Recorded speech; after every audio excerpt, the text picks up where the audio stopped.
All right. Welcome, everyone. My name is Ankur. This is a tutorial on functional programming for C Sharp programmers. This is the very first time I'm doing a video series of any kind, whether it's a tutorial or any casual or formal video. This is the very first attempt, so please excuse the lack of finesse if there is any, and lack of my awareness on how to use various tools to build very good videos. Coming to the point, this is an attempt to guide or help C Sharp programmers to learn functional programming, ideally for practical purposes, building real life applications, not just from a theoretical perspective or from a conceptual perspective. There are a lot of tutorials and videos and documents available on internet. And there's a lot of emphasis on the introduction of functional programming and concepts of functional programming, but there's a serious gap between the theory part of it, the mathematical part of it, the construct part of it, and the application part of it. Very specifically for C sharp programmers, for F sharp or Haskell or languages which are meant for functional programming, there is a massive amount of information available. But for C sharp, there's very little. Uh, and I personally struggled a lot to gather all the information and bits and pieces and to compile everything myself, and it practically took me a lot of time. There was nobody to answer the questions. There was a lot of hidden trial, a lot of midnight oil burned to gather various pieces which are required to build a full blown practical application. Largely, this entire tutorial is broken into three pieces, three parts per se, part 1, 2, and 3. Um, Part 1 is this bit, part 2 and 3 will follow in near future. In part 1, there is a before you begin kind of routine things we should discuss before we begin, things you should be aware of before we begin. Part 2 is the basics of functional programming, the very principles you should be aware of before we can actually begin to write functional programs. There are various concepts which should be very, very clear, and more importantly, the why of those concepts is more important than how and what, because how and what comes later and can be discussed in great details and will be discussed in great detail. Part 3 is very dirty, where we will get down to the details of actually doing things, and by the time we are done with this, hopefully you will have a fair idea of how to do things differently. Part 1 will focus on who's the target audience, the methodology I have,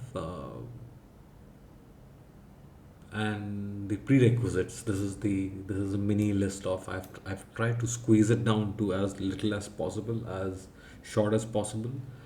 This is the must-have list of concepts you must be friendly with. Otherwise, you will have a tough time following as we move forward. So, coming to the target audience is C sharp programmers, intermediate to advanced, not the beginners, because some of the concepts themselves are not beginner concepts. So, you must be at least in an intermediate level C sharp programmer. You may not have heard of functional programming, you may have heard of functional programming, you may be inquisitive about functional programming, you may be curious about functional programming, you may be studying about functional programming, etc. etc. Everybody is welcome. Unless you are an exceptionally seasoned programmer in functional programming, you will find something useful here.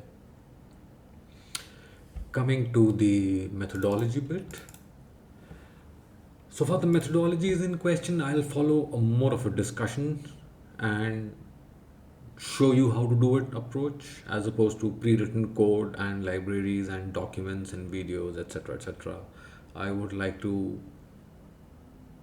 write code, share my thoughts, my experience, uh, why something shouldn't be done, badly written code, well written code, good examples, bad examples. And as we do that, we will build an entire library of functional components, functional ideas, functional constructs that you can eventually plug and play in any C sharp application. We will write a lot of code, and as we develop this entire series, I'll practically write every line of code with you guys, for you guys. That is, I believe, the way to learn the concepts in the best possible way. A pre written library, a pre written script is not what I'm entrusted to follow. So that covers the methodology bit. Coming to why these concepts are important, because what you will find out as we talk about functional programming and the marriage of C sharp and functional programming, that Microsoft has been making a lot of attempt to introduce concepts in C sharp to make it friendlier. So far, functional programming is in question. No doubt, C sharp is not a functional programming language. It's a general purpose programming language with which heavily leans towards object oriented nature, but at the same time it's a fairly neutral language, especially if you consider things that have happened in last 3 4 versions of C sharp.